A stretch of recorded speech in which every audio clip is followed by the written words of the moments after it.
जी, अस्सलाम वालेकुम। कैसे हैं आप? आई होप आप ठीक होंगे। मेरा नाम है अहमद और आज की इस क्लास में हम लोग स्टार्ट करेंगे कोरल ड्रा।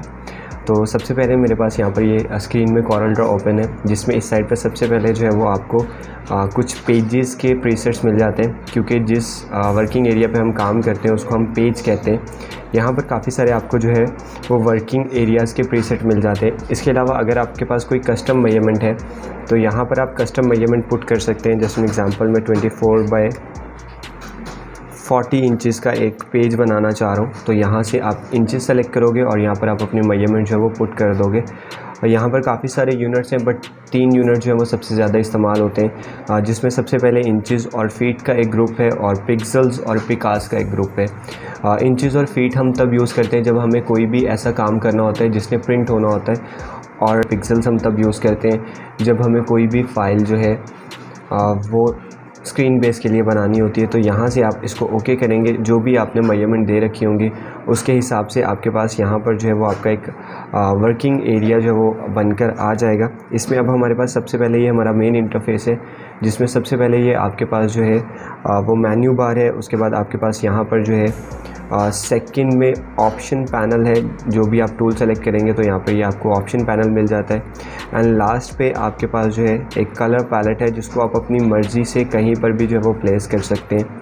तो इट्स अप टू यू, जहाँ पर आपको ईजी लगे आप वहाँ पर प्लेस कर लें। और इस साइड पर ये हमारा तमाम तर जो है वो टूल्स पैनल है। ये वो तमाम तर टूल्स हैं जिनके ऊपर हमने काम करना है।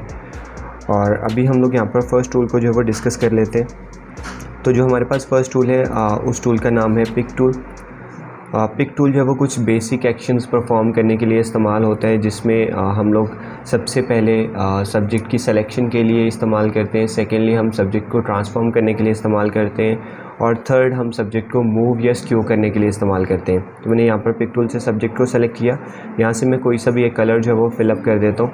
एंड यहाँ से जो सबसे पहला काम है वो है आप सब्जेक्ट का साइज़ जो है वो इंक्रीज़ डिक्रीज़ कर सकते हैं। तो उसके लिए आपके पास कुछ अलग अलग नोट्स पॉइंट है। आप इन नोट्स पॉइंट की मदद से जो है वो साइज़ इंक्रीज़ डिक्रीज़ कर सकते हैं। आप इस नोट पर क्लिक करके ड्रैग करें तो ये आपके पास जो है साइज़ इंक्रीज़ या डिक्रीज़ करना स्टार्ट कर देगा। और अगर आप शिफ्ट का बटन होल्ड करके करेंगे तो ये आपका साइज़ भी इंक्रीज़ डिक्रीज़ करेगा और बिल्कुल सेंटर पॉइंट से जो है वो ये तमाम तर चीज़ें कर रहा होगा। सेकेंड जो एक्शन हम लोग परफॉर्म करते हैं वो बेसिकली हम लोग परफॉर्म करते हैं रोटेशन। तो उसके लिए आप इसी सब्जेक्ट के ऊपर एक दफ़ा दोबारा क्लिक करेंगे तो आपके पास ये रोटेशन हैंडल्स आ जाएंगे।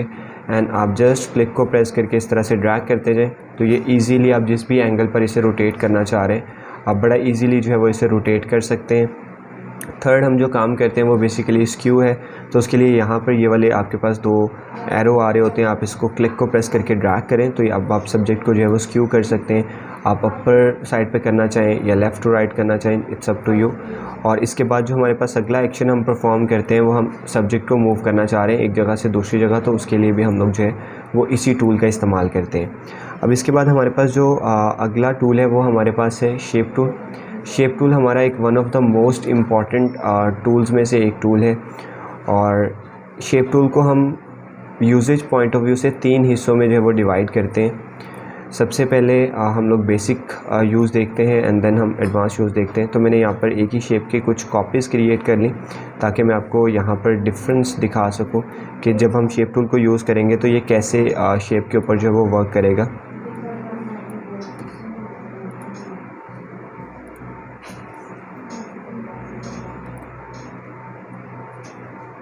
सो यहाँ पर मैंने शेप टूल को सेलेक्ट किया। बेसिक यूज़ में हम लोग बेसिकली शेप के कॉर्नर्स पे काम करते हैं और कॉर्नर्स में हम 3 चीज़ें परफॉर्म करते हैं। या तो हम कॉर्नर्स को राउंड कर रहे होते हैं, स्लैप करते हैं, या फिर हम कॉर्नर को जो है वो चैम्फर्ड कर रहे होते हैं। तो सबसे पहले आपने ऊपर ऑप्शन पैनल से जो है वो राउंड सेलेक्ट कर लेना है एंड जस्ट आप अपने कॉर्नर्स को ड्रैग करो। तो यहाँ पर अगर आप देखो तो आपके जो कॉर्नर्स हैं वो बेसिकली राउंड होना स्टार्ट हो गए। अब आप जितना राउंड करना चाह रहे हो इट्स अप टू यू, आप उतना राउंड कर सकते हो।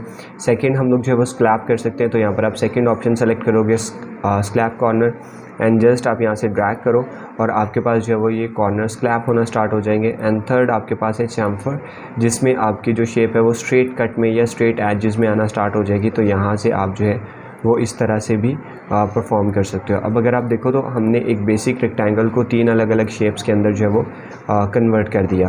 और अगर आप ये चाहते हो कि आप ये तीनों चीज़ें परफॉर्म करो बट वो किसी एक स्पेसिफिक कॉर्नर के ऊपर परफॉर्म हो रही हो, तो उसके लिए आप शेप टूल सेलेक्ट करें और यहाँ से राउंड सेलेक्ट कर लें और कंट्रोल का बटन प्रेस करके आप ड्रैग कर लो। जैसे आप कंट्रोल का बटन प्रेस करके ड्रैग करोगे तो जो भी आपका कॉर्नर सेलेक्टेड रहेगा सिर्फ उसी के ऊपर वो एक्शन परफॉर्म हो रहे होंगे और रिमेनिंग जो कॉर्नर्स हैं उनके ऊपर कोई भी चेंजेस जो है वो नहीं आएंगे।